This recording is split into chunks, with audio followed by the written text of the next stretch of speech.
Bonsoir à toutes et à tous. Super content de vous retrouver pour ce webinaire. Et ce soir, on a invité Loris Romano. Certains l'ont peut-être déjà vu, mais c'est pas grave, il a toujours des trucs sympas à nous raconter. Et puis, ouais, je pense qu'on aura toujours un petit truc, une astuce à glaner, parce qu'il est super créatif. Vous ne le savez peut-être pas, mais Loris, il est photographe, mais il fait aussi de la vidéo. Et en plus de ça, il est musicien de rock. Mais on va pas faire trop de musique ce soir, Loris, t'es d'accord? Bah, c'est pas prévu. On va se concentrer sur la photo pour ce soir, parce que c'est ce que vous nous avez demandé d'ailleurs. Ouais, le bonnet, hein, on est en open chat, donc les règles. Et comment ça se passe nos webinaires? Mais comme d'habitude, on va avoir une présentation qui va durer 35 minutes, 40 maximum. Ensuite, ce sera suivi d'une session questions-réponses. Entre les deux, il y aura une page de pub. Vous le savez, quand c'est gratuit, c'est vous le produit. Donc c'est gratuit, mais il y aura une petite page de pub parce que c'est un webinaire qui est sponsorisé par BenQ. Mais ça va pas faire mal, ne vous inquiétez pas. L'autre règle, donc on est en open chat, donc s'il vous plaît, de la bienveillance entre vous. Quelqu'un dit une connerie, c'est pas grave. Vous pouvez faire un peu d'humour, mais lui rentrez pas dedans, ça sert à rien. Il y a suffisamment d'autres réseaux sociaux pour faire ça. Ici, s'il vous plaît, bonne ambiance, et puis on laisse couler s'il y a quelqu'un qui dit un petit peu de bêtises. C'est pas la fin du monde. Par contre, nous, on va essayer de vous dire des trucs utiles pour vous et sympas, évidemment. Voilà, bah sur ce, moi, je te laisse la place. Loris, vas-y, tu lances. Donc, Loris, comme vous le voyez au-dessus de sa tête, il a sa chaîne YouTube qui s'appelle Light and Shoot, et je vous enverrai le lien à un moment de temps en temps. Incroyable. C'est très professionnel. Merci Hervé pour cette présentation professionnelle de moi-même. Eh bien, bonsoir à tous. Je suis très content de vous voir. J'ai reçu un message privé qui me disait que j'avais déserté YouTube. Et en effet, ça me fait excessivement plaisir de revenir un petit peu sur le devant de la scène pour parler avec vous. Et sur YouTube, très bientôt, j'ai déjà commencé à revenir tout doucement. Alors, aujourd'hui, je vous avoue que j'ai un peu changé les règles. Hervé m'en a pas voulu. Le webinaire parlait de retoucher 3 phototypes. Et c'est ce qu'on avait prévu à la base, et ce qui est très cool. Je les ai d'ailleurs avec moi, on pourra partager mon écran. Mais en fait, je me suis dit que ce serait encore mieux de parler de 3 utilisations de la couleur dans la photo. Et en fait, les 3 photos que j'avais choisies, c'était justement pour illustrer ces 3 utilisations.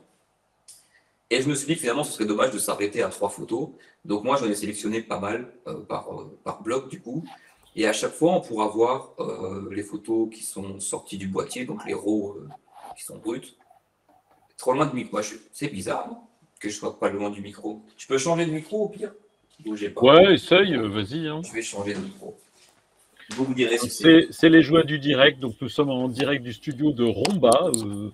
Est-ce que j'ai de la batterie là-dessus? Voilà, et Loris fait un petit changement de micro.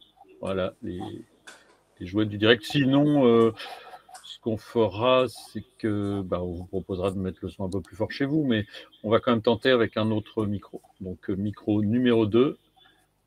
Alors. À vous la régie. J'ai du micro, je vais mettre sans le petit... bougez pas, je vous donne pas les...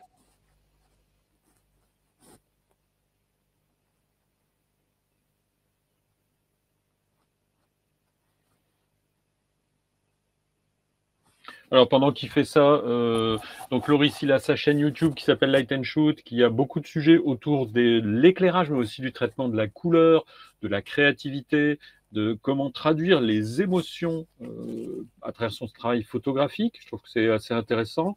C'est vrai que depuis un an, il est papa, etc. Donc il a été un tout petit peu éloigné de YouTube, mais il fait un gros comeback en ce moment. Donc, je me suis éloigné en effet. Ouais. Est-ce qu'on m'entend? On t'entend, mais est-ce que le son, c'est meilleur là? Je vais repasser mon dos. Normalement, là, j'ai changé de micro. Sinon, c'est que c'est interne au webinaire, quoi. Le son du premier était OK. Ah. Dites-moi. Le micro est changé, il est très près de ma bouche. J'ai pas mis de lavalier au cas où.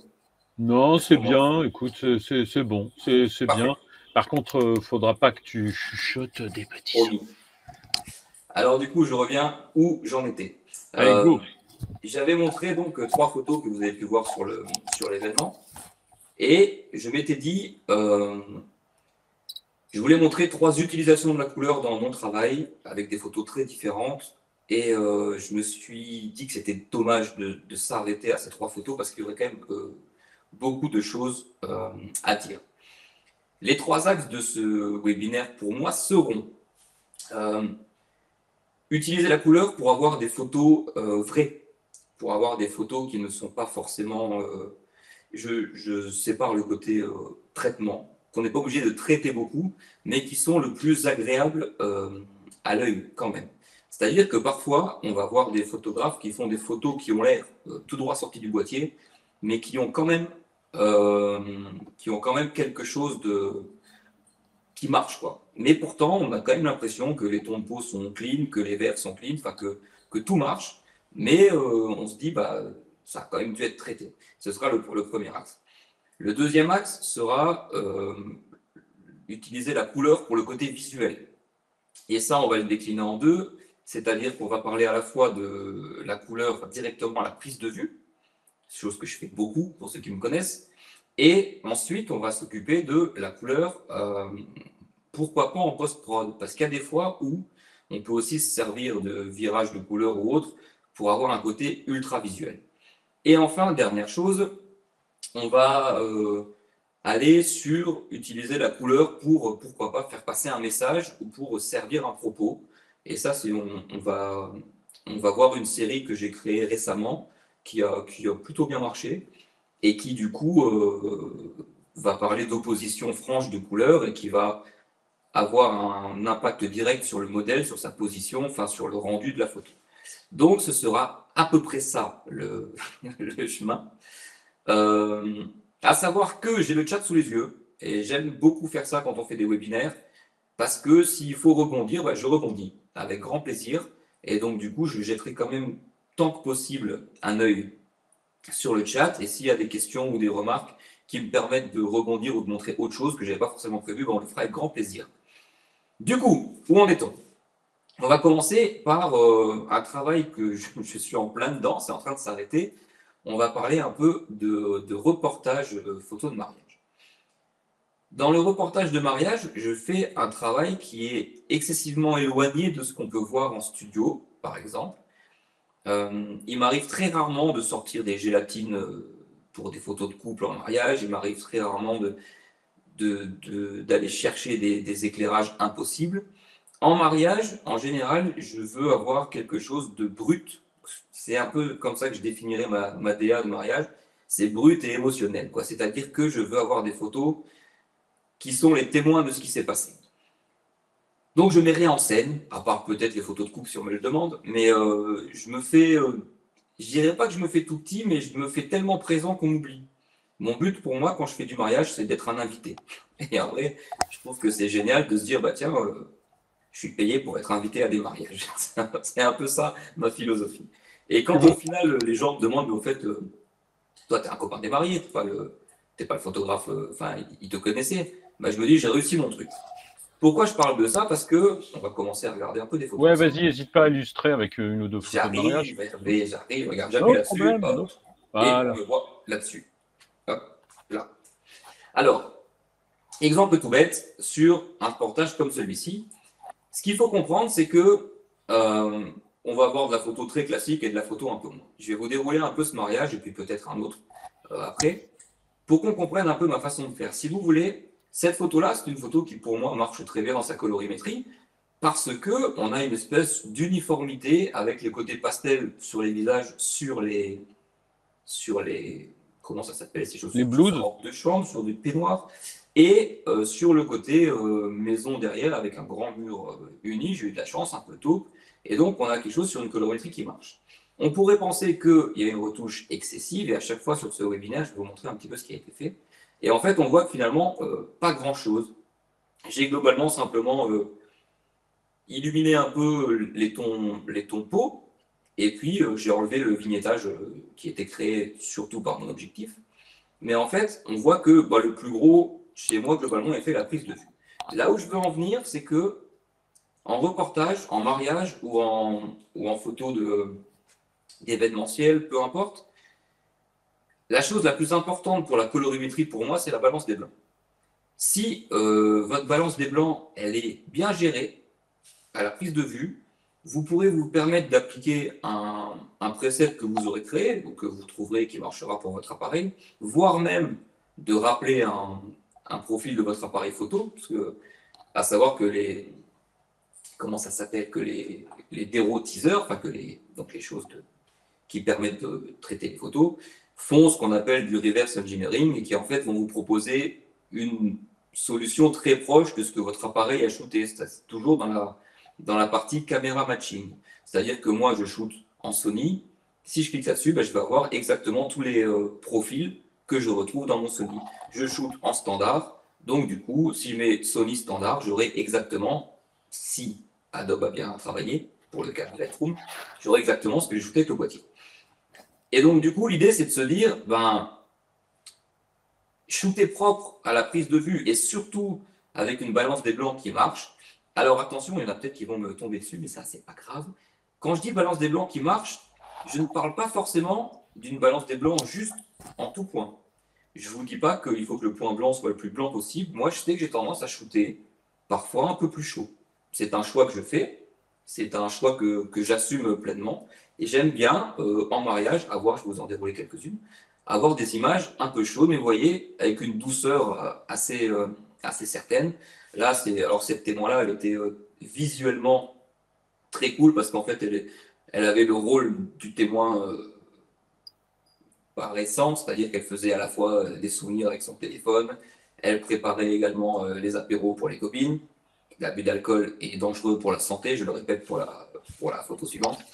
Et j'aime en fait avoir une sorte d'unité dans mes photos, vous voyez, avec des teintes qui globalement vont toujours être assez proches. Donc, c'est vraiment ce premier axe que j'aime beaucoup et qui, je crois, permet d'avoir un travail percutant sans qu'on y pense. C'est déjà de trouver un style et de trouver un traitement d'image qui fasse naturel, sans qu'on ait forcément tweaké, enfin qu'on ait trop touché les curseurs dans tous les sens. Je vais vous en montrer d'autres. Mais je trouve que c'est très important quand on fait, pour moi en tout cas, du mariage ou du reportage événementiel ou autre, d'avoir réussi à créer un profil ou un preset qui peut donner l'impression d'être neutre, mais qui est quand même déjà assez travaillé. Encore une fois, vous voyez, on n'est pas loin de la vérité. Mais cette photo-là est infiniment plus parlante pour moi que celle. Pourtant, la différence n'est pas flagrante. On va avancer encore un petit peu. Vous voyez, quand je vous dis que je garde des tons chauds, le jour-là, il faisait 38 degrés, il y avait la lumière. C'était assez dur à taper par le bas de l'image et puis elle remontait un peu sur les jambes. Du coup, on a des ombres un peu qui remontent. Mais quand j'ai une belle lumière comme ça, je ne sors pas forcément de flash Cobra ou autre. J'aime bien m'adapter à la lumière. Ça peut choquer les gens quand on voit mon Instagram qui est rempli de photos en studio. Mais du coup, je me dis que c'est intéressant pour moi de travailler avec la lumière disponible. Donc, Florent me demandait justement, toutes ces photos-là sont faites en lumière naturelle. Les grandes alliés que vous aurez en mariage, ce seront, alors le must du must, les Velux, parce que la lumière vient du haut et c'est monstrueusement beau sans qu'on ait grand-chose à faire, et les fenêtres en fait. Alors d'ailleurs je vais vous en montrer juste après. Le coup des fenêtres, il ne faut pas hésiter pour moi à aller chercher du contre-jour, hein. C'est-à-dire que là je suis face à la fenêtre, donc les gens sont parfaitement éclairés par une énorme baie vitrée, mais en fait cette même baie vitrée là je l'ai dans le dos. Clairement, c'est maintenant que le chat peut tirer à balles réelles s'il le souhaite. Moi, que là, ce soit blanc, je m'en fiche. Je m'en fiche concrètement. Parce que exposer la terrasse et les jardins, c'est pas ce qui m'intéresse ici. Vous voyez, moi, je veux exposer ce qui se passe sur mon avant-scène. Et le contre-jour, c'est un moyen exceptionnel d'avoir une lumière très douce sur le village, parce que, par définition, elle est dans l'ombre. Donc, si on expose, en fait, c'est ce qu'on appelle bêtement exposer pour le visage, pour le sujet. C'est-à-dire que là, l'expo sur mon sujet est très bonne, on la voit parfaitement, elle n'est pas cramée, et ainsi de suite.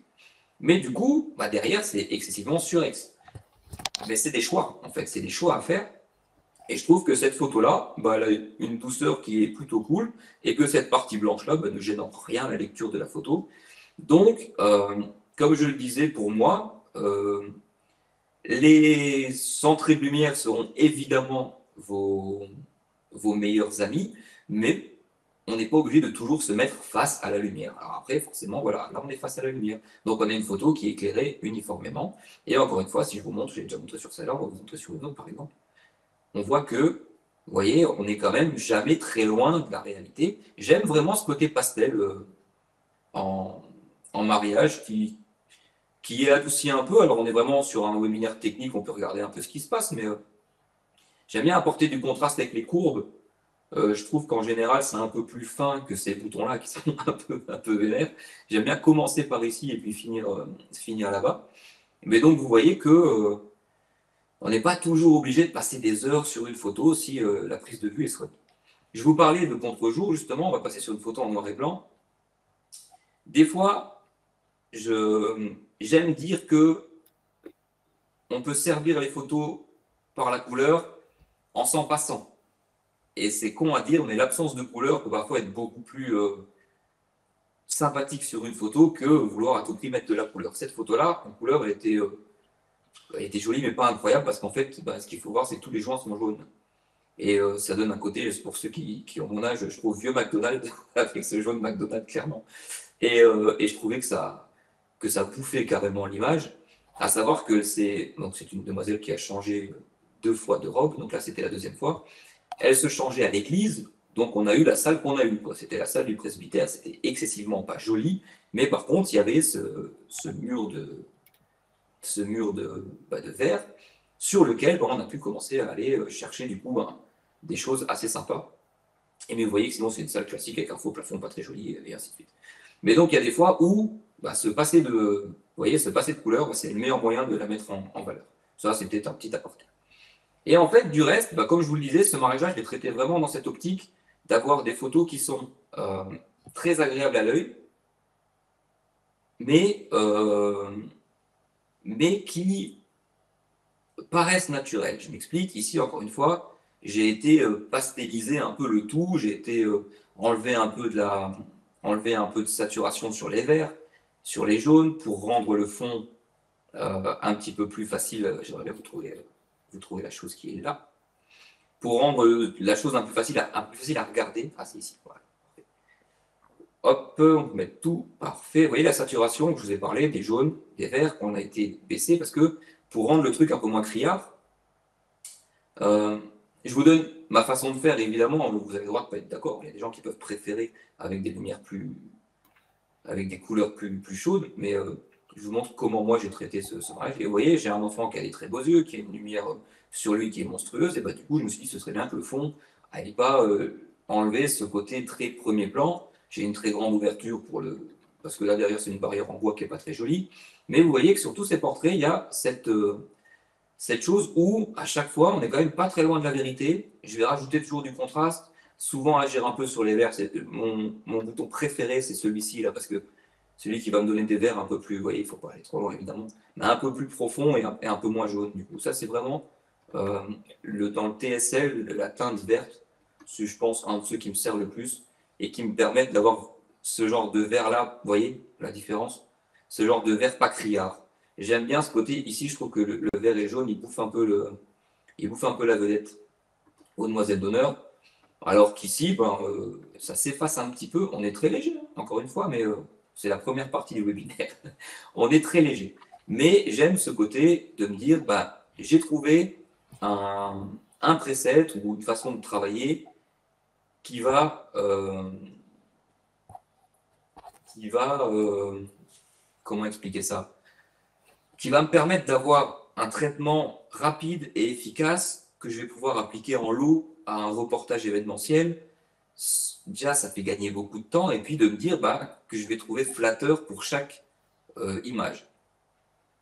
Ce qu'il faut comprendre, c'est que pour chaque image, la chose la plus importante, c'est que si je veux que mon preset il colle quasiment à tout, il faut que ma balance des blancs soit juste au moment de la prise de vue. Sinon, ça veut dire que sur chaque photo, il faut que je revienne sur la balance des blancs pour l'affiner. On gagne beaucoup de temps si on fait ça bien, la prise de vue. De manière générale, je suis quasiment tout le temps à 5006, 5007, parce que comme je disais, j'aime bien réchauffer un tout petit peu. Donc un peu au-delà du sacro-saint 5005. Juste, je baisse évidemment la balance des blancs en église, parce que sinon à 5007, on est vraiment trop orangé. Mais encore une fois, je ne désature pas au point de perdre tout l'orangé.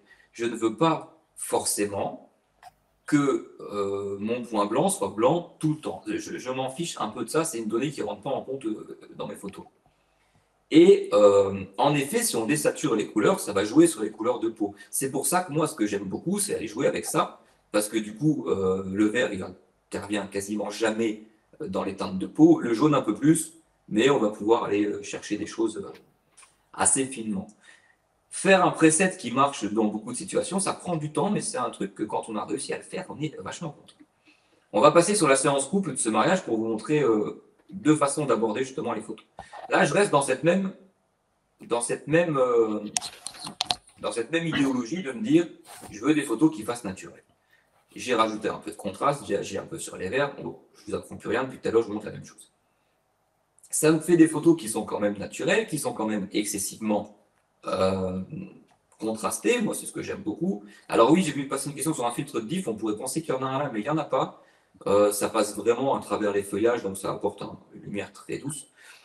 Je l'utilise jamais en mariage, non, parce que j'y pense très peu. J'ai souvent des filtres sur moi, mais il est excessivement rare que je les sorte. J'utilise un filtre de diffusion pour répondre à la question tout de suite, seulement quand il y a par exemple Je vais mettre un peu ma tête. Seulement quand il y a par exemple des gens qui dansent et qui, souvent maintenant les wedding planners ou les gens qui font la déco mettent des tas d'ampoules un peu en mode guinguette au-dessus de la piste de danse. Et dans ce cas-là, un petit filtre de diffusion, ça a toujours un effet monstrueux. Donc c'est le seul moment vraiment où je le sors. Mais sinon, de manière générale, j'utilise très peu de filtres en montage. Je parle directement sur l'appareil photo, on n'est pas en train de parler de l'iPhone. Maintenant, on va regarder encore ici, celle-ci par exemple. Ça, ce sont des photos qui sont flash. Encore une fois, je vais avoir une colorimétrie assez droite. N'oubliez pas que la colorimétrie, elle vient aussi à la prise de vue. C'est-à-dire qu'encore une fois, là, j'ai choisi un endroit où tous les tons sont proches. C'est-à-dire que, bon, alors là, j'ai eu de la chance, le marié était en blanc. Tu peux nous partager la photo? Ah ben bien sûr, je vais oublier. C'est pas grave. Donc, je disais, ici, j'ai une colorimétrie qui est assez droite, un peu chaude, encore une fois, qu'on va sûrement retrouver ici. Hein. Je m'en souviens pas, mais à force de... C'est pas celle-ci, c'est celle-ci. Voilà, vous voyez, ici, toujours un peu dans les hautes lumières, je vais aller mettre un peu de jaune. Dans les ombres, un poil de vert, si je désactive, vous voyez la différence. Je trouve que le côté photo droite, et là on va rentrer un peu dans le côté business. Le côté photo propre, droite, avec une colorimétrie peu tranchée, de nos jours, je trouve que ça donne quand même une image photo, si vous regardez bien, photo mariage luxe. C'est-à-dire que si vous allez voir un peu les photographes qui font du mariage très haut de gamme, et ben très souvent, leurs photos, au niveau des couleurs, c'est ultra fidèle, c'est très peu retouché. Après, ils ont à leur avantage qu'ils arrivent sur des mariages où il y a excessivement de moyens, où tout est beau, où la mise en scène du mariage est magnifique. Donc en effet, ils vont déclencher, ça va être très beau. Mais quoi qu'il en soit, j'en vois peu qui changent énormément les couleurs de ce qu'ils ont sous les yeux. Je ne dis pas qu'il ne faut pas le faire. Je parle juste là, encore une fois, de ressenti coloré. J'ai l'impression que de nos jours, les mariages un peu premium aiment cette colorimétrie un peu neutre et ce côté un peu, pas froid, mais vraiment assez fidèle, bien que contrasté et ainsi de suite. Quoi. Maintenant, on va regarder ce qu'on peut faire avec du preset, par exemple. C'est-à-dire que ici, j'ai fait exprès de traiter cette série-là de manière complètement différente. C'est-à-dire que là, on a encore une fois une photo qui est assez classiquement traitée, mais par contre, si on prend juste celle d'après, on n'est plus du tout sur le même mariage. Alors que c'est le même endroit, évidemment. Et en fait, ce que j'aimerais, dont on discute aujourd'hui, je ne peux pas faire ça, hein. Les deux ensemble, je peux pas. Je peux pas, très bien, c'est pas grave. C'est qu'il n'y en a pas forcément une qui est mieux que l'autre. C'est l'idée de trouver son style. Et en fait, le traitement d'image passe par là. Sur cette photo-là, on va avoir quelque chose d'assez neutre. Hop, j'arrive en gros plan. On va avoir quelque chose d'assez neutre, assez fidèle. J'ai encore mes blancs un peu cassés comme d'habitude, mais bon, ça c'est quelque chose que moi j'adore. Ici, on est sur un mariage qu'on va appeler peut-être un peu plus smoothie. J'ai mis du grain. On a des choses, c'est encore plus chaud. J'ai cassé les blancs. Ça, je pense qu'on peut le voir ici, à mon avis. Dans la cour, vous voyez, ici, là. J'ai été tirer un peu mes blancs vers le bas. Si je les remets, vous voyez que tout de suite, ça repart. Hop, je viens d'installer Lightroom aujourd'hui. Hop. Et donc, du coup, cette façon-là de traiter les photos, elle est peut-être plus à la mode, façon de parler, chez des gens qui vont être un peu plus jeunes, un public un peu plus Instagram, façon de parler, sans aucune connotation. Je vous le dis en gros plan, c'est très important. Quand je dis public Instagram, il n'y a aucune connotation négative. Aucune. Mais je sais qu'il y a des mariés qui préfèrent clairement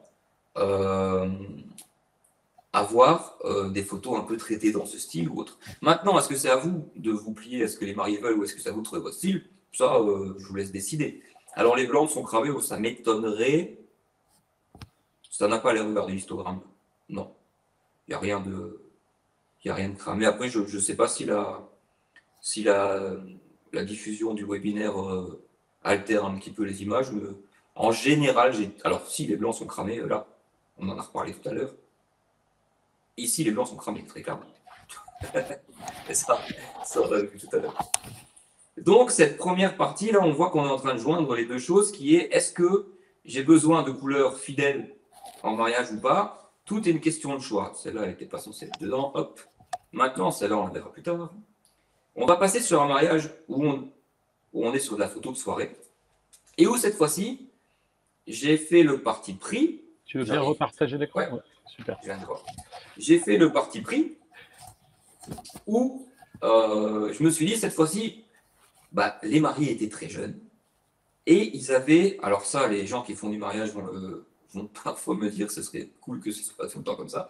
Ils avaient des super mecs aux éclairages. J'arrive. Je mets le partage maintenant. Ils avaient des super mecs aux éclairages. Et du coup, je me suis dit, bah là, j'ai de quoi faire des photos un peu plus typées de soirée. Ici, on va avoir des photos qui n'auront rien à voir avec ce que la réalité va montrer. J'ai simplement été chercher des courbes dans tous les sens pour avoir des photos beaucoup plus jeunes, pour avoir des photos plus impactantes pour moi et pour avoir des photos que les mariés vont trouver un peu avec un effet un peu waouh. C'est-à-dire que là, par exemple, vous voyez, c'est la première danse. On me voit là, oui, on me voit. C'est la première danse, mais si on regarde un petit peu mon traitement, on voit qu'il a quand même pas mal été chercher des choses. J'ai du bleu qui va apparaître dans les ombres. J'ai vraiment pas mal de choses qui arrivent, vous voyez. Et je me suis dit, bah tiens, je suis certain que ça va leur plaire. Et en effet, cette série-là de photos, encore une fois, là, il n'y a pas de flash. Alors là, pour ce genre de choses, c'est vraiment le coup de. Faut être patient, parce qu'en plus, le Light qui était très cool envoyait des choses très diffuses et surtout, les faisceaux étaient scindés, donc il fallait que j'attende que le faisceau passe pile au bon endroit. Ici, par exemple, sur la tête du marié, ici, sur la tête de la mariée. Et ici, par exemple, vous voyez, sur le marié, encore une fois. Donc, j'ai fait des photos, j'en ai fait beaucoup trop pour réussir à avoir ces choses. Mais du coup, vous voyez, sur ces photos-là, j'arrive à avoir une ambiance colorée en me servant de ce qui se passe dans la salle. C'est-à-dire que là, on est sur de la photo qui est purement reportage. Par contre, quand je suis en soirée, je vais commencer à m'amuser un peu plus. Et là, je suis au flash. Alors, pour les gens qui se demandent pourquoi j'ai mal au dos, j'ai en soirée une boîte à lumière à la main. Et je shoot comme ça, avec une boîte à lumière dans la main gauche, et je shoot comme ça. C'est excessivement chiant, mais par contre, ça me permet d'avoir un rendu que j'aime beaucoup en soirée. Et là, en fait, toutes les couleurs, là, ça vient du DJ. Par contre, toute la partie bien éclairée vient de mon flash. Et en fait, ça me permet d'aller chercher vraiment des rendus assez cool, des photos très proches. Je suis au 35 quand je fais ça en général. Ici, j'ai un peu triché. Tout vient du DJ quand même, mais j'ai un des vidéastes qui on s'est bien entendu qui m'a déporté la boîte à lumière. Donc, on voit qu'on peut se servir de l'éclairage ambiant. C'est-à-dire qu'ici, c'est l'éclairage ambiant. Ici, c'est l'éclairage ambiant. Mais ici, c'est moi. Ça, c'est ma boîte à lumière. J'ai mis un filtre CTO pour réchauffer un peu mon flash pour pas avoir des gens tout blancs. Et j'ai vu passer une image sur, une question sur est-ce que tu montes haut en ISO. Alors en soirée, le plus important, c'est de se dire, je m'adapte aux lumières qui sont présentes. Si je veux voir ça et que ça nécessite d'avoir ISO 2000 f1.8, et ben je mets ISO 2000 f1.8. En fait, quand vous allez être sur quelque chose que vous ne maîtrisez pas, à savoir les règles du budget, bah, vous mettez les réglages qu'il faut pour cette lumière. On va quitter le mariage tout doucement et on va revenir sur cette première façon de traiter les photos avec Erin, par exemple. Ici, on est en studio. On est en studio et je me suis dit, Erin, c'est un modèle qui pose excessivement bien. Et en fait, elle n'a pas besoin de grand-chose pour que la photo marche, elle pose bien, elle a l'attitude, elle a tout. Donc je me suis dit, bah tiens, je veux trouver une image, une colorimétrie qui colle bien à son, qui colle bien à ce qu'elle est, c'est-à-dire qu'elle est bronzée comme ça, c'est très fidèle à la réalité, bien que un petit peu édulcoré, il y a du contraste, des choses qui viennent, la photo, voilà. Parce qu'en fait, il faudra que je vous explique, j'ai des photos qui passent d'abord dans Lightroom, puis ensuite dans Photoshop. Donc le traitement de base, il est ici. Encore une fois, j'ai été un peu cassé les blancs sur ces images-là, pour pas avoir un fond blanc trop blanc. Donc là, on est vraiment sur une série où Erin est excessivement traitée de manière classique, quoi. Donc c'est une photo qui marche, c'est une photo qui ne va rien inventer. Par contre, au-delà de pendant cette même séance, j'ai été chercher des photos comme ça. Cette photo-là, comme on peut le voir, j'ai pas mis de gélatine sur le fond, d'accord? À aucun moment j'ai été agir sur le fond, et en fait, toutes ces photos-là se gèrent. Je vais vous montrer sur une photo qui est quasiment, est-ce que j'en ai une en gros? Celle-là est en gros. Vous voyez, ici, ce qu'il faut comprendre, c'est que le setup lumière n'a pas changé. Et ça, c'est important à comprendre. Le setup lumière n'a pas changé. Donc, ce qu'il faut comprendre, c'est que tous mes fonds ressemblaient à ça. Tous mes fonds étaient des fonds blancs classiques.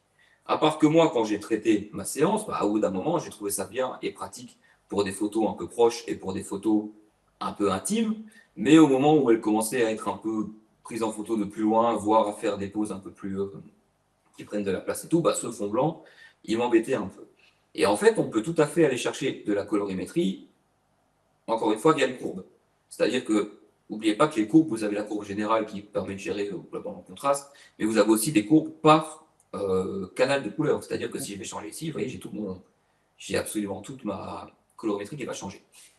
Moi, j'ai un code de conduite, c'est que je ne vais jamais jusqu'au point où ça dénature le visage. Vous voyez, où vraiment, je vais commencer à avoir des couleurs un peu étranges, ça va changer trop mon contraste, et ainsi de suite.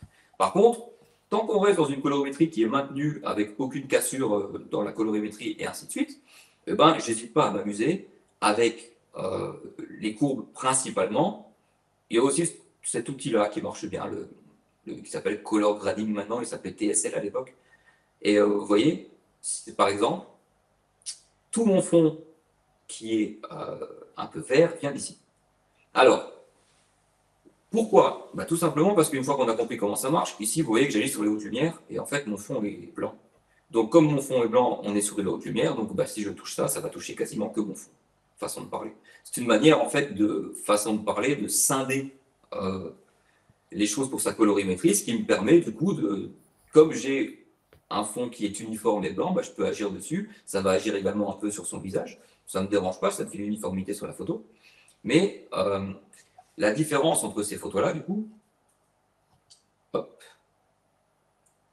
c'est que justement, ici, j'ai voulu avoir le premier axe dont je vous parlais, qui est, je veux des couleurs fidèles, je veux que ce soit flatteur et que ce soit joli, c'est géré à la lumière, à la prise de vue. Et le second axe, ici, qui est, tiens, j'ai un RAW, je shoot en RAW, je vais profiter de la puissance du RAW pour aller chercher un peu des couleurs un peu sympas, et je vais donc profiter pour faire des colorimétries un peu plus poussées. Je pense que si on montrait cette photo à des gens qui sont complètement novices, ils pourraient imaginer que ça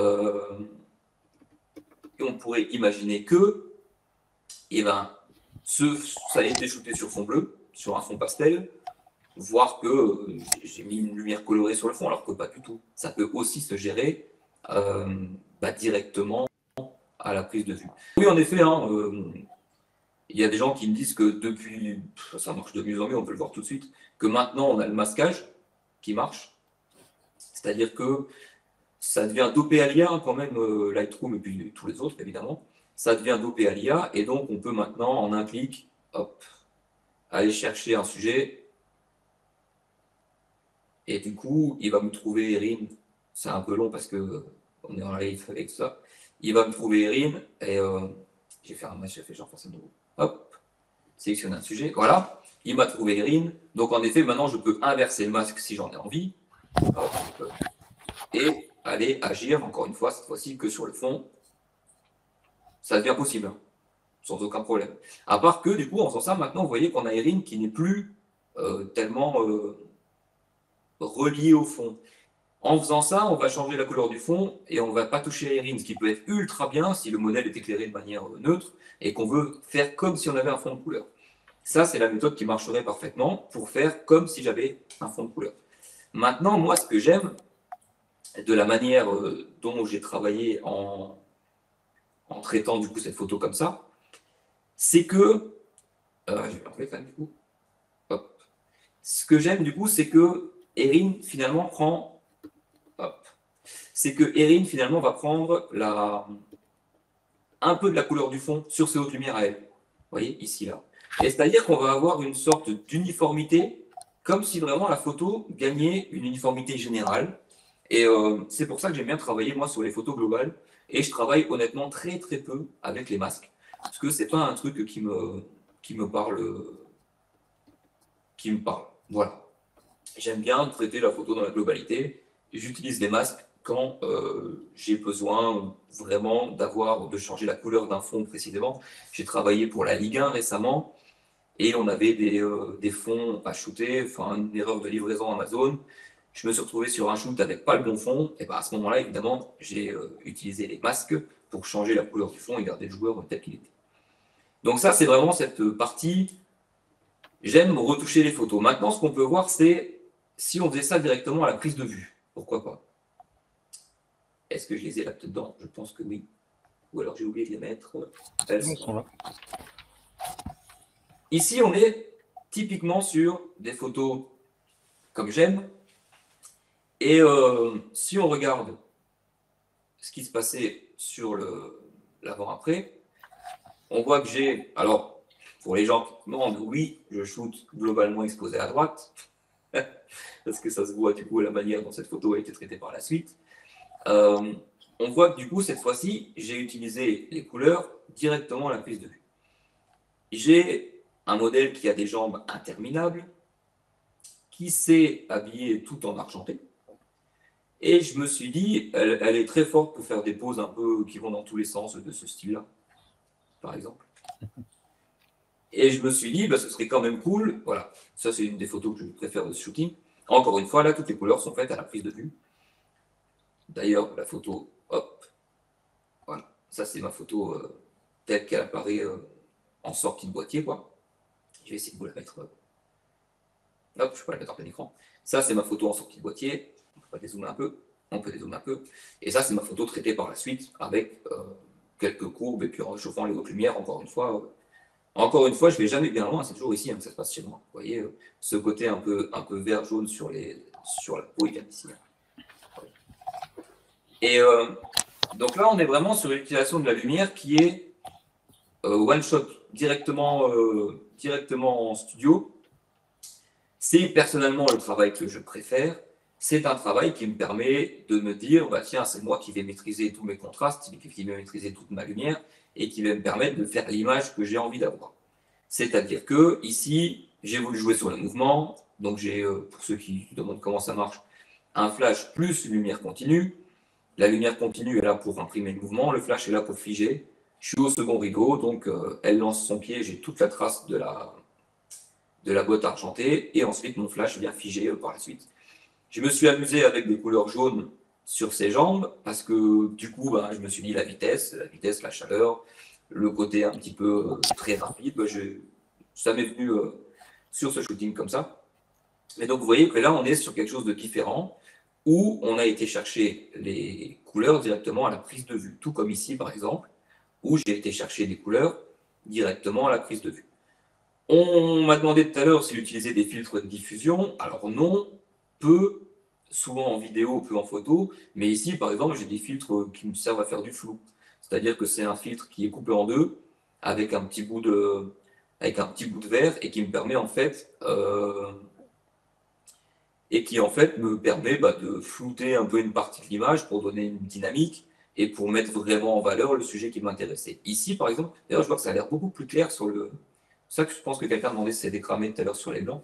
Là, j'ai côte à côte mon Lightroom et puis le webinaire. Ça me paraît beaucoup plus clair sur le webinaire. On regardera ça plus tard.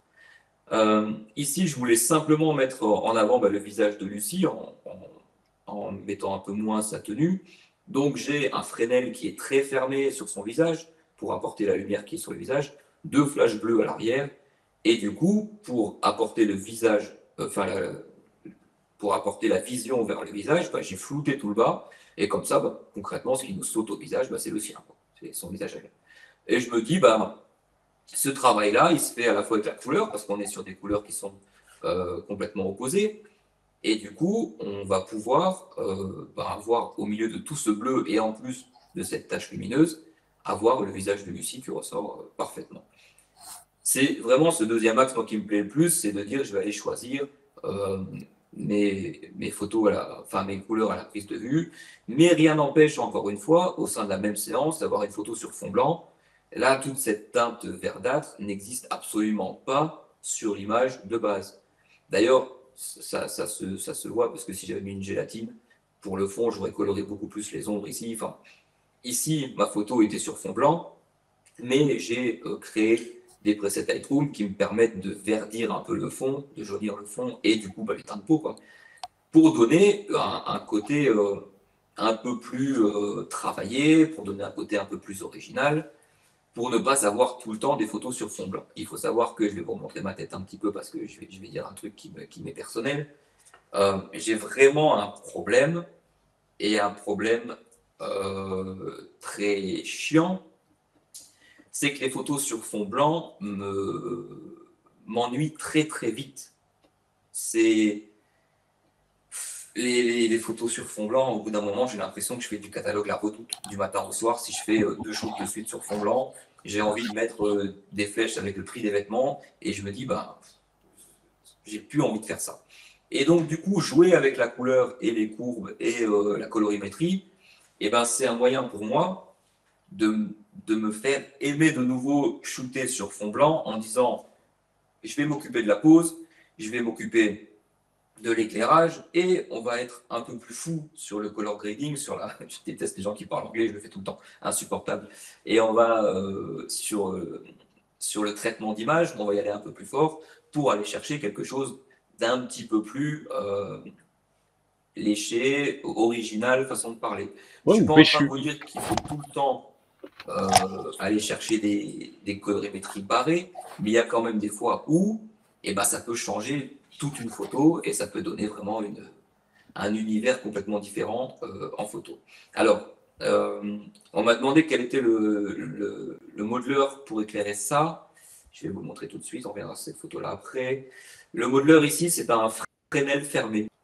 C'est un Fresnel qui doit faire 20 et sur lequel je peux gérer l'ouverture et qui est quasiment fermé au max et qui me laisse du coup passer que cette lumière.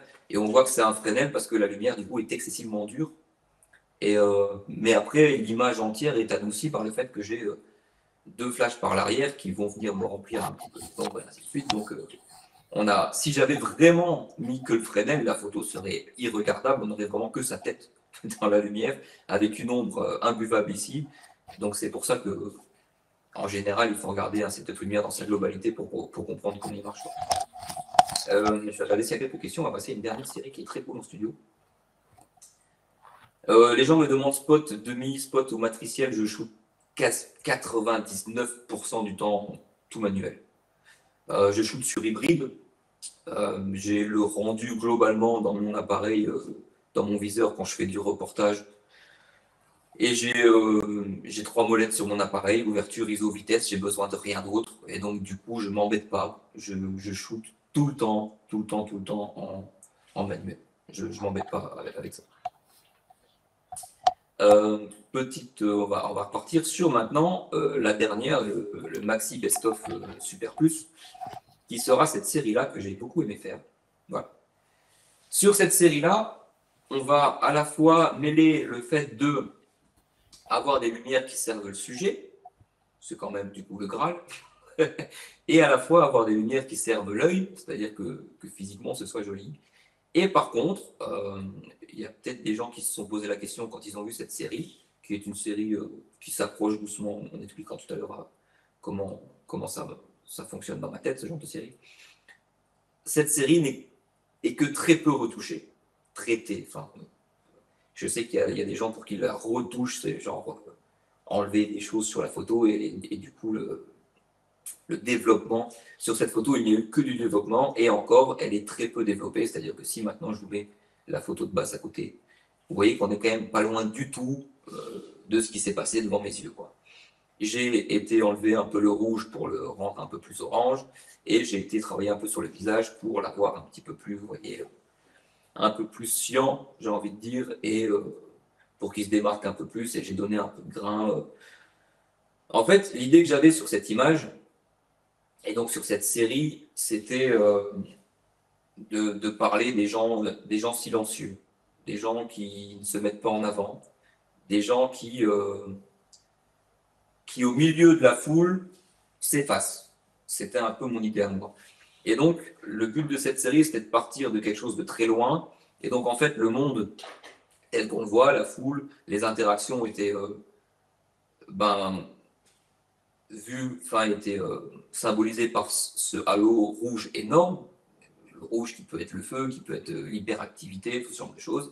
Et j'avais envie de ce modèle qui du coup incarnait parfaitement ce que je voulais, complètement bleu en plein milieu. Et seul. Encore une fois, j'ai utilisé un filtre en bas pour flouter le tout et qu'on aille vers le noir pour qu'en fait elle sorte vraiment de la pénombre pour aller un peu dans ce truc. Et j'avais envie que plus on s'approche d'elle, plus elle ait l'air prostrée, puis tout à coup avoir des attitudes un peu étranges, comme si elle était mal à l'aise en public, comme si elle ne voulait pas qu'on la voie, jusqu'au moment où on s'approcherait trop d'elle et qu'on était obligé du coup d'avoir, c'est celle-ci ma préférée moi personnellement, et la photo finale était celle-ci où on a été trop dans sa bulle et en fait on l'a en train de nous regarder en mode qu'est-ce que tu fais là, vous voyez, et avec un air très frustré. Donc pour moi c'est vraiment une photo qui se regarde en série où on part du plus loin pour en arriver jusqu'ici. Et j'avais vraiment envie, c'est très osé d'avoir un modèle qui est excessivement et surtout exclusivement éclairé de bleu. On a quelque chose qui tranche clairement et je me suis dit que ça servait clairement le propos d'avoir des images avec cette dualité de couleurs, puis cette espèce d'approche petit à petit vers elle qui nous permettait de comprendre un petit peu ce côté bulle d'intimité des gens silencieux. D'ailleurs, cette série s'appelle Silence. Et on a continué à travailler un petit peu avec elle, où par exemple ici, je l'ai éclairée que avec une lumière bleutée, mais beaucoup moins. Cette fois-ci, on n'est pas sur un bleu teinté, c'est-à-dire on n'est pas dans des couleurs. Si vous voulez, dans les lumières continues, vous avez toute la partie RGB, donc qui va utiliser des couleurs extrêmement saturées. Et après, vous avez aussi la partie CTB, c'est-à-dire CTB, CTO, la partie blanc qu'on va pouvoir tirer vers le chaud ou vers le froid, et qui est beaucoup plus mesurée. C'est-à-dire que là, si on regarde bien, son visage est extrêmement bleu, alors que si on va regarder ici, on voit que le bleu, c'est très bleu, mais c'est très mesuré. C'est-à-dire que là, on a quelque chose de beaucoup plus. Elle a un visage qui est presque blanc-bleu, c'est-à-dire que on n'est pas sur la même approche du bleu. Ici, on a un bleu qui est graphique, on a un bleu qui est pétant, qui s'impose, alors qu'ici, on a juste un bleu qui va venir montrer la solitude, qui est appuyé par le cadrage, le fait qu'il est du haut sur elle, qu'il n'y a rien autour d'elle. Et c'est encore une fois un moyen d'utiliser la couleur pour faire passer un ressenti. Si j'avais fait cette photo-là avec du... je vais essayer de le faire si on est en haut, mais ça ne va pas être très joli. Ça ne marchera pas. Mais si j'avais fait cette photo-là avec du orange, ça ne marchait. Ce n'était plus la même photo. Elle ne voulait plus dire la même chose. Je crois que j'ai parlé beaucoup, Hervé. Est-ce que tu veux qu'on fasse quelques questions Non, c'est très bien. Merci pour ta présentation. Si tu es d'accord, on va passer à une petite page de Oui, pub, bien sûr. entre guillemets. Et en même temps, c'est aussi une question. C'est une question pour tous. À votre avis, est-ce que Loris, il pourrait faire un travail comme ça, quand même assez recherché sur la couleur, s'il avait un écran de portable ou un écran de gaming? Et la réponse, c'est ah ben non, en fait. Et alors, du coup, bon, allez, je vais vous mettre la petite pub. Donc, il y a, on vous l'a dit, hein, c'est aussi sponsorisé par BenQ. Donc, allez hop, offre spéciale. Donc, toi, tu le vois peut-être pas, Loris, mais ils ont une offre spéciale.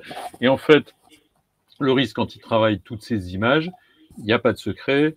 Les bons photographes comme les bons artistes, ils ont quand même des outils adaptés. Donc, si vous êtes peintre, bah, vous avez une bonne gamme de peinture et vous avez les bons pinceaux. Bah, pour travailler la lumière, comme le fait Loris, eh ben, il a un écran et c'est pas n'importe quel écran. Tu peux nous en dire deux mots juste pourquoi c'est important d'avoir l'écran qui va bien? Alors, moi, ce que j'ai vraiment apprécié en changeant d'écran, parce que moi, quand j'ai commencé la photo, je connaissais rien aux écrans. J'ai commencé avec mon premier ordinateur portable où, je ne sais plus comment elle s'appelle, je crois que c'est MT, j'ai un doute, cette fameuse dalle où suivant où tu te trouves, tu n'as pas le même TN, contraste. C'est ça? TN, Twisted Ouais, Nematics. TN, voilà, c'est pas MT, c'est TN. Et, et du coup, je me demandais pourquoi, je me suis renseigné, et après j'ai pensé faire le truc parfait que je pense beaucoup ont pensé comme moi. J'ai pris un iMac avec une dalle brillante et j'ai tout traité avec ça pendant très longtemps. Alors en vrai, ça marchait mieux, hein, on va pas se mentir, que ma dalle TM. Mais j'ai changé de monde. Alors déjà au niveau en effet du rendu, mais surtout au niveau du confort quand je suis passé à une dalle mat. Ça c'est un truc que je conseille quand même aux gens qui bossent longtemps sur leur ordi, c'est que la dalle mat elle repose quand même beaucoup plus les yeux. Et après, je le dis à chaque fois qu'on fait un webinaire et à chaque fois qu'on parle d'écran en toute transparence, si vous voulez commencer à aller sur de l'écran calibré, que vous venez d'un écran grand public qui va être beaucoup plus flatteur, il va vous falloir un temps fou pour vous adapter quand même. C'est-à-dire que toutes les photos que vous allez regarder, que vous avez faites, vont vous paraître absolument fans. Et vous allez dire, mais l'écran, il est nul. parce, que, parce que du coup, mes photos, je les aime bien sur mon écran, mais quand je les regarde là-dessus, elles sont moins bien. Elles sont pas moins bien, elles sont affichées plus vraies. C'est ça qu'il faut comprendre. C'est ça. Et du coup, le vrai intérêt des écrans pro, d'ailleurs en toute transparence, hein, Hervé parle toujours de spot pub et tout, mais en toute transparence, je suis équipé BenQ à la maison. Et je suis équipé BenQ que j'ai acheté avec mon argent personnel, donc c'était un choix délibéré. Ils ont une petite roue à laquelle on peut affecter des options, des modes, on peut changer l'affichage et ce qu'on veut, on peut changer la source, enfin bref. Et donc, on peut passer d'un espace à un autre. Et en vrai, ce qu'il faut comprendre, et là où il faut vraiment sensibiliser les gens, c'est que un écran de retouche pro, il va vous permettre à la fois d'aller envoyer des choses à l'impression et à la fois d'aller envoyer des choses sur le web, mais du coup, c'est pas la même façon de le regarder, c'est pas la même façon d'afficher. D'où l'intérêt d'avoir cette petite roulette pour passer d'un mode à l'autre, parce qu'en fait, on va pas étalonner, enfin, on va pas traiter pareil une photo qui part à l'impression qu'une photo qui part sur Instagram. Et d'ailleurs, Hervé va peut-être me sauter à la gorge, mais heureusement, on n'est pas dans la même pièce. Non. Pour tout vous avouer, j'ai beau avoir un écran de retouche qui est fait qui est d'une gamme pro, à chaque fois que je poste une photo sur les réseaux, et ben, à la fin, ce qui va faire foi, malheureusement, c'est mon téléphone. Pourquoi? Je ne dis pas que le téléphone est plus fiable que l'écran, mais je sais que les gens vont le voir plus proche de ce que moi j'ai sur le téléphone Oui. que ce que moi j'ai chez moi. C'est comme une histoire de chaîne hi-fi, c'est-à-dire que si vous avez un son magnifique chez vous, avec un super son, des basses, des subs et ainsi de suite, vous allez vous dire, wow, cet album il est incroyable. Quelqu'un qui va l'écouter dans sa voiture, il n'aura pas du tout le même son. Les écrans, c'est exactement pareil. C'est ça. Les gens vont pouvoir afficher à hauteur de ce qu'ils ont dans les mains. Donc vous avez beau avoir la plus belle qualité du monde sur votre écran, qui est calibré et ainsi de suite. Si vous envoyez ça à un mec qui a, ou une femme évidemment, qui a un écran qui est complètement foiré, il va voir la photo complètement foirée. Ce qui est très drôle, par exemple, et je prendrai toujours cet exemple, c'est que ma chérie, un jour, je poste une photo sur Instagram, et elle me dit, j'aime vachement le côté chaud que tu as mis sur tes photos. Et je me suis dit, je n'ai pas posté de photo avec un côté chaud. Je vais vers elle, elle me montre, et en fait, elle avait le mode pour ne pas s'abîmer les yeux sur son téléphone. Elle avait le mode lumière orange, quoi. Et donc, elle regardait depuis le début, sans le savoir, toutes les photos de tout le monde avec ça. Donc, très orangé. Donc, ayez bien conscience que, Hervé ne m'en veut pas. Non, pas du tout. Quand vous allez acheter un écran pro, vous allez résoudre les problèmes pour vous. Donc, c'est-à-dire que vous allez vous voir les vraies couleurs et vous allez vous avoir des couleurs justes. Si vous faites de l'impression, c'est incroyable parce que du coup, forcément, vous êtes quasiment certain que si la chaîne est respectée, vos photos vont ressembler à ce qu'il y a sur l'écran. Et si vous travaillez avec des boîtes de com, si vous travaillez avec des marques, ben vous êtes certain que la couleur que vous voyez, c'est celle que vous envoyez à l'autre, et ainsi de suite. Et donc, du coup, c'est ultra important dans un écosystème professionnel, parce que quand on discute entre professionnels, quand on s'échange des fichiers entre professionnels, bah, s'il y en a un qui voit bleu et l'autre qui voit pas très bleu, la discussion elle peut durer des heures. Imaginez que vous fassiez une photo pour quelqu'un et qu'il vous dise bah tiens mon produit le bleu est pas comme j'aime, donc vous allez vous changer le bleu alors que vous avez shooté avec une charte. Il va vous dire bah non là c'est pas fou. Puis finalement il va vous dire bah là maintenant j'aime bien. Il va imprimer et il va avoir quelque chose qui ne correspond pas à ce que lui avait. En gros du coup l'idée c'est de se dire si vous êtes déjà de manière générale dans un écosystème professionnel, oui l'écran calibré, c'est vraiment la base. Moi, l'écran mat, c'est quelque chose pour lequel je milite parce que vraiment, ça m'a un peu déchargé les yeux. Après, si vous voulez, faire de l'impression maison ou avoir des couleurs fluides et vous dire des couleurs justes et vous dire, bah, moi, je sais que mes couleurs à moi, je fais mes photos, mes couleurs sont propres et après, bah, ceux qui regardent ce qu'ils regardent, ils verront ce qu'ils vont. Bah, ça marche aussi. En plus, c'est. Hervé va pas me contredire, je pense, le prix des écrans avec tendance à être un peu plus accessible qu'avant, j'ai l'impression. Et on peut avoir des gammes très cool pour plus très très cher. 2-3 trucs clés. Moi, je suis pas du tout à l'opposé de ce que tu dis. D'abord, quand on a un travail professionnel ou qu'on aime faire de la photo, rien n'empêche de travailler sur un écran bien calibré. Pourquoi? Parce que au départ, on a un point de base neutre. Donc, on sait d'où on part. Donc, tout ce que tu travailles sur ton écran qui est calibré, en fait, tu vois ce que tu appliques sur ton fichier d'origine. Je ne parle pas juste du RAW, mais de ton fichier. Rien n'empêche de faire un fichier bien propre pour effectivement l'impression. Il faut toujours penser, et je suis d'accord avec toi, de se faire un deuxième jeu de photos pour le web, parce que ce ne sera pas les mêmes choses. Pire, les algorithmes d'Instagram et autres, de toute façon, vont réduire, et ils vont te le mettre en sRGB. Enfin, tu l'as déjà vu ça, Laurie, je pense. La deuxième chose, c'est qu'un écran graphique, donc il a une couverture de couleurs, il faut imaginer la palette de couleurs qui n'est pas standard. Donc le standard, c'est sRGB, c'est une norme qui date de la fin des années 80. Alors qu'Adobe RVB 98 vous permet une plus grande palette de couleurs, donc vous pouvez mieux exprimer votre créativité. Et l'autre chose, c'est qu'effectivement, un écran mat, en fait, il est légèrement satiné, permet deux choses très importantes, de simuler la sortie papier, parce qu'un satiné au niveau de l'écran, au niveau de la finition de votre écran, permet de voir un peu ce que ça va rendre sur papier si vous devez préparer une expo ou tout simplement faire un tirage.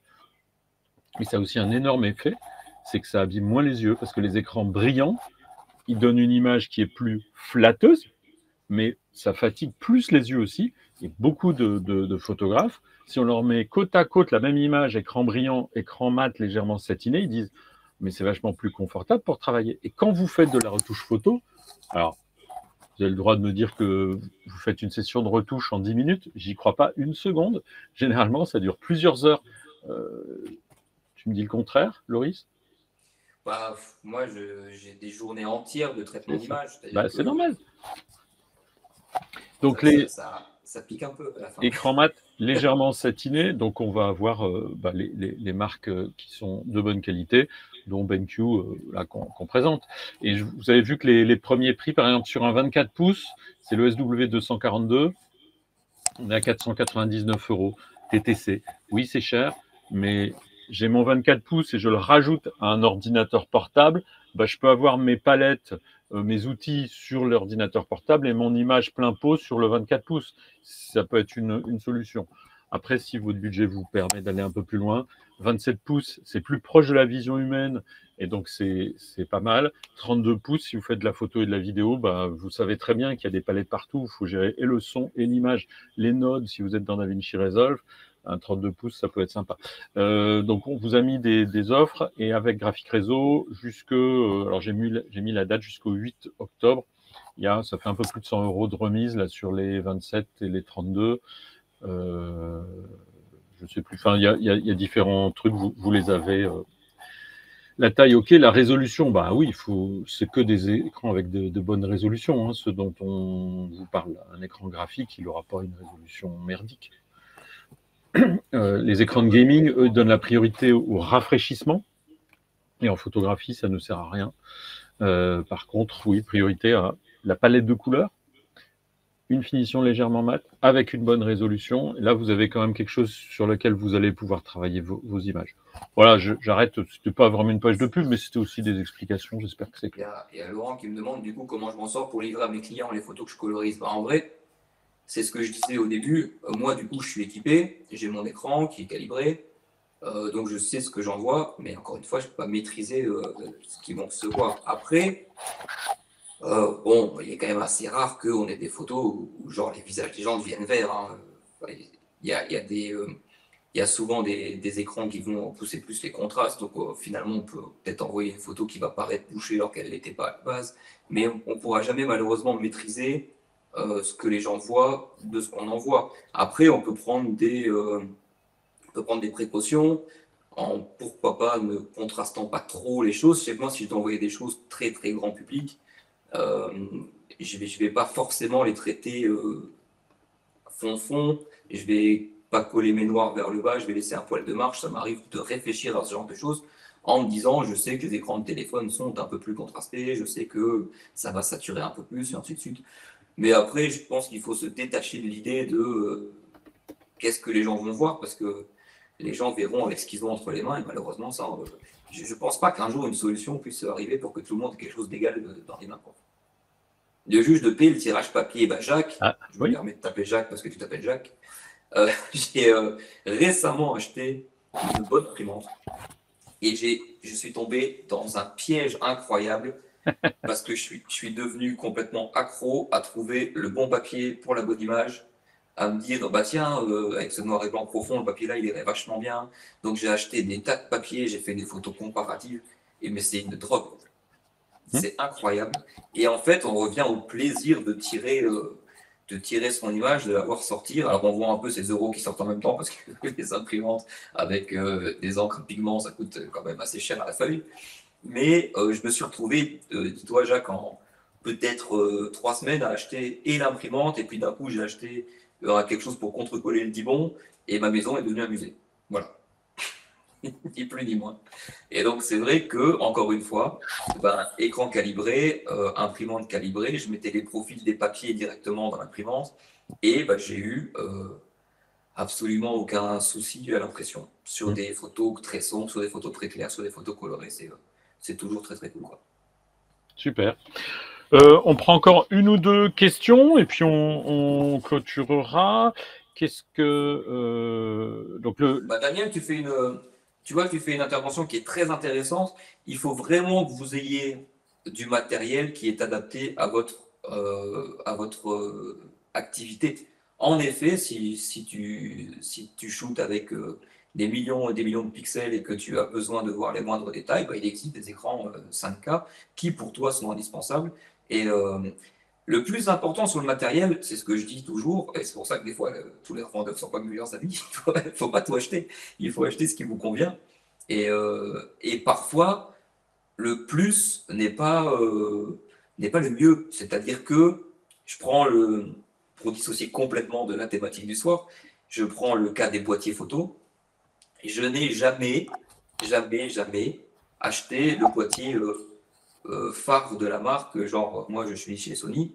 J'ai jamais acheté un Alpha One ou un Alpha One 2. C'est des boîtiers à 7 000, 8 000 euros qui sont bardés de trucs qui ne m'intéressent pas. Ça fait des super photos, mais les trois quarts de ce qu'il y a dedans, en plus de ce que j'ai comme appareil, ça ne me parle pas. Et donc, du coup, je préfère en acheter deux qui me permettent de travailler en doublon. Donc, du coup, l'idée, c'est de se dire, bah tiens, par exemple, Patrick, non, c'est Patrick, Arnaud, Daniel, je suis perdu. Daniel. Daniel nous dirait, pour moi, il me faut un écran 5K, c'est indispensable, et peut-être que demain, Julien va me dire, bah, moi, je fais de la vidéo, et bah, je préfère deux écrans avec une résolution moindre, mais moi, j'en ai deux pour le même prix. Et ainsi de suite. Et donc, du coup, vraiment, acheter les choses qui vous intéressent. On va revenir sur vraiment le cœur du webinaire. Quentin me dit, les couleurs, sur certains shoots en studio, j'ai du mal à avoir du peps dans les couleurs, et en saturant, je perds du détail. Exactement. En fait, le plus compliqué, c'est d'avoir des couleurs vives, et je crois que, alors j'ai pas la science infuse là-dessus, mais j'ai l'impression que le piège, c'est de sous-exposer ces photos avec des gélatines, avec des couleurs. Pourquoi? Quand on va sous-exposer une photo avec des couleurs, la couleur va apparaître plus saturée. Façon de parler, plus on va exposer une lumière colorée, plus elle va s'approcher du blanc. C'est-à-dire que si on surexpose complètement une lumière avec une gélatine, elle finira quand même par être blanche. Et j'ai l'impression que des fois, les gens se rassurent en disant j'ai des super belles couleurs dans l'appareil, et du coup, ont tendance à sous-exposer et vont perdre du coup du détail et vont resaturer ensuite dans Lightroom. Et en fait, on va avoir un espèce d'aplat de couleurs pas très joli. C'est une des causes. Et la seconde cause, la plus classique, je pense, c'est si tes couleurs ne sont pas bien segmentées.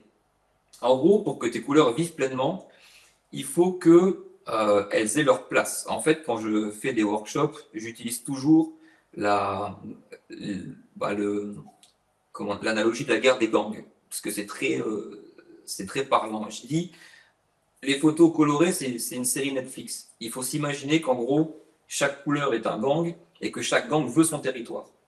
Si vous arrivez à garder un territoire par couleur, c'est là que vous aurez le plus de saturation. Pourquoi? Parce que si deux couleurs se rencontrent, elles vont se mélanger. Et donc vont créer une troisième teinte, voire plus dans les dégradés. Mais du coup, comme ce qui marche très bien, c'est de shooter avec des couleurs qui sont complètement opposées sur le cercle chromatique, des couleurs dites du coup complémentaires. Les couleurs complémentaires, c'est-à-dire que c'est la couleur qui met le mieux en valeur sa couleur opposée. C'est la couleur complémentaire. Qu'est-ce que donnent des couleurs complémentaires quand on les mélange? Elles vont donner quelque chose de proche du blanc. Et donc, si tes deux couleurs se mélangent, elles vont complètement s'annuler et donc te donner quelque chose d'assez fade et pastel. C'est quelque chose qu'on peut utiliser. Je ne sais pas si j'ai ici des exemples de couleurs où j'ai un peu été mélanger les choses avec des gélatines. Je ne crois pas, parce que je suis quand même très partisan de vraiment scinder les choses. Et, mais par exemple, si on regarde ici, ça peut être intéressant. J'ai du bleu sur le fond. Tu peux partager J'ai du l'image? orangé. Ah oui, l'écran, je vais être. Hop, j'ai du bleu sur le fond. J'ai du orangé, un peu, c'est du CTO hein, sur les cils. Si on regarde bien ici, les deux se mélangent et on a un fond qui est quasiment blanc. Parce qu'en fait, mes deux couleurs sont juste mélangées. Ici, le fond importe peu. Ce qui est important, c'est ici. Et on regarde bien, j'ai pris une lumière qui est excessivement dure, en haut, sur un petit flash avec un dévolé tout simple. Et ben, comme la lumière est dure, la lumière est segmentée. Il y en a une qui vient du haut et l'autre qui vient de face.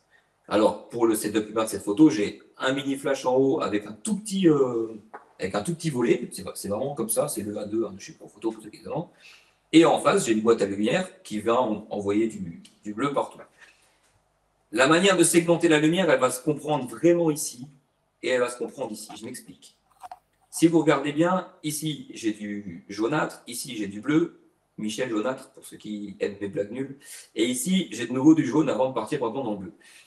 L'angle d'effet de ma lumière jaune, elle est ici. Elle vient du haut et en fait, elle tape au sol. Dans ce cas-là, pourquoi j'ai une énorme tache bleue en dessous de Lucie?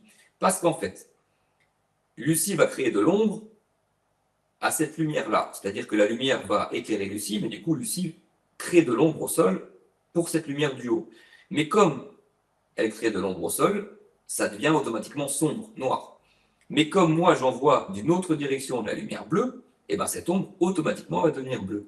Si je n'avais qu'une seule source de lumière, on aurait Lucie qui est très éclairée en orangé, on aurait le fond qui prend un peu d'orange, mais par contre, ici, on aurait une ombre qui serait noire. Pourquoi? Parce qu'en fait, les lumières sont segmentées. On a la même chose ici, j'ai fait un Rembrandt, vous voyez. Partout où la lumière orange, qui est donc ma key light, va venir agir, et ben, je vais avoir du orange. Partout où la key light laisse de l'ombre, et ben, je vais avoir du bleu. Et en fait, comme la lumière est dure, on voit très très bien les jonctions. Donc ici, j'ai un Rembrandt, ce qui veut dire que ce qu'il faut comprendre, c'est que la lumière peut, si le ratio est assez marqué, sauter un endroit. C'est-à-dire que ici, je suis bleu, ici, j'ai du jaune, mais par contre, ici, je repasse à du bleu. Pourquoi? Parce qu'à cet endroit-là, le jaune est plus puissant que mon bleu qui vient complètement tout éliminer. Et donc, en fait, souvent, les gens qui n'arrivent pas à garder ce côté très saturé, c'est souvent parce que leurs couleurs se mélangent. Là, j'ai par exemple un shoot ici qui est très simple avec 2 néons. Et il y a un néon qui est très proche ici, puis un néon qui est très proche ici. Et en fait, ce qu'il faut comprendre, c'est que comme le néon est tout à gauche, et bien ici, son visage est complètement dans l'ombre, et donc j'en vois du rouge du côté opposé. Et donc, le plus important vraiment à assimiler, c'est qu'il faut que vous puissiez laisser des espaces à vos couleurs si vous voulez qu'elles soient vraiment tranchantes. La façon la plus simple de faire, c'est le clamshell. Le clamshell, c'est une lumière au-dessus, une lumière en dessous. Pour comprendre les couleurs, il n'y a pas mieux. C'est-à-dire que j'ai une lumière au-dessus, une lumière en dessous. Donc, tout ce qui va venir m'éclairer par le haut sera coloré d'une couleur. Imaginons, je vais me mettre comme ça, on verra. Imaginons que j'ai le visage complètement bleu. Et la lumière du dessous, si elle est moins forte, les ratios sont très importants que celle du haut, va venir combler tout ce qui est laissé dans l'ombre par la lumière du dessus. Donc, à savoir, en fait, le dessous des yeux, le dessous du nez, le cou. Et c'est comme ça qu'on va faire ce qu'on appelle un clamshell et avoir deux couleurs une au-dessus de l'autre. La lumière quantin ne doit pas être forcément dure. On peut très bien faire des lumières colorées avec des lumières douces.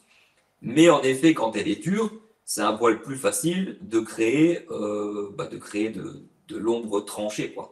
Si vous voulez vraiment bosser avec des softbox pour avoir de la lumière douce, moi, ce que je vous conseille de faire, c'est de bosser avec des grilles d'abeilles pour que vraiment votre lumière, elle aille là où vous vouliez qu'elle aille et non pas arroser tout le truc. Parce que la troisième étape, une fois qu'on a réussi à bien éclairer son modèle avec des gélatines, c'est de dire qu'est-ce que je fais du fond. En gros, soit votre modèle est assez près du fond et vous laissez baver assez de lumière pour éclairer le fond avec la même lumière qu'éclaire votre modèle. Mais souvent, ce qui va se passer, c'est que si vous avez deux lumières colorées, et ben vous allez avoir un dégradé sur le fond qui va du coup ne plus être homogène. Ça peut être joli.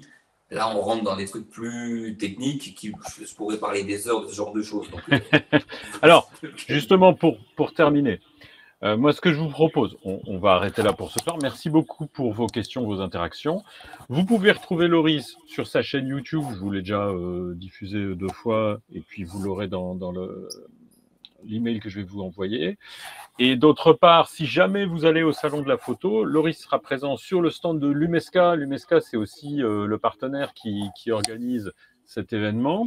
Et samedi et dimanche, en plus, il anime des ateliers autour de la gestion de la lumière. Tu me confirmes, hein, c'est ça? c'est ça. Donc, vous pourrez venir discuter avec lui, le voir en action, en live. Donc, il n'y aura pas de problème de résolution de son non plus. Si jamais vous venez au salon de la photo, samedi, dimanche, eh ben, vous pourrez retrouver Loris. Moi, j'y serai le samedi, mais je ne suis pas sur un stand en particulier. Par contre, Loris sera sur le stand l'UMESCA pour des workshops. Et je pense que pas mal de la retouche, s'il y a des parties retouches, elle se fera d'ailleurs aussi sur des écrans BenQ, probablement. En général, je suis sur le stand ou au bar. Si on ne me trouve pas au stand, c'est que je suis au bar. Au bar, voilà. On le reconnaît à son bonnet aussi, vous pouvez je n'arrive plus à cacher que le bonnet ne me sert pas à cacher une calvitie parce que beaucoup de gens l'ont pensé, mais malheureusement, je ne peux plus le cacher. J'ai beaucoup de cheveux. Il est vrai. Merci beaucoup. Donc, vous avez vu l'offre, c'est très bien. Merci beaucoup. À très bientôt peut-être pour un futur webinaire. Moi, je vous souhaite une bonne soirée. Et Loris, je te laisse le dernier mot pour la fin, comme je fais toujours. Allez, à toi. Bon, en tout cas, c'était un plaisir d'animer ce webinaire. C'est toujours assez compliqué, façon de parler, parce que on a quand même beaucoup de gens qui viennent et on essaye de satisfaire tout le monde, de répondre à toutes les questions. C'est excessivement compliqué, surtout quand on parle comme moi de choses qui sont un petit peu personnelles, hein. Ma gestion de la photo, ma gestion des couleurs. C'est vrai qu'en peu de temps comme ça, il est très compliqué de tout expliquer et de répondre à tout le monde. Donc en effet, n'hésitez pas, si vous êtes dans le coin et de la photo, on peut discuter avec grand plaisir, parce que c'est vrai que je papote beaucoup, je m'en rends compte à chaque fois. À chaque fois, Hervé me dit oh, tu me fais une petite demi-heure, et puis je finis par faire 1 heure. Mais je serai au salon Florent le samedi et dimanche. C'est quoi, 11, 11 et 12, 17, je sais plus, samedi, dimanche. C'est plus simple. Et du coup, bah, merci à vous d'être venus. Vous étiez quand même vachement nombreux et dans la majorité très, très, très agréable. Et du coup, bah, c'est toujours un plaisir. Merci Hervé, merci l'UNESCA de m'avoir invité. J'adore parler avec vous. Et on se voit très bientôt. Merci beaucoup, Loris. Bonne soirée à tous et merci pour ta passion. Au revoir. Ciao.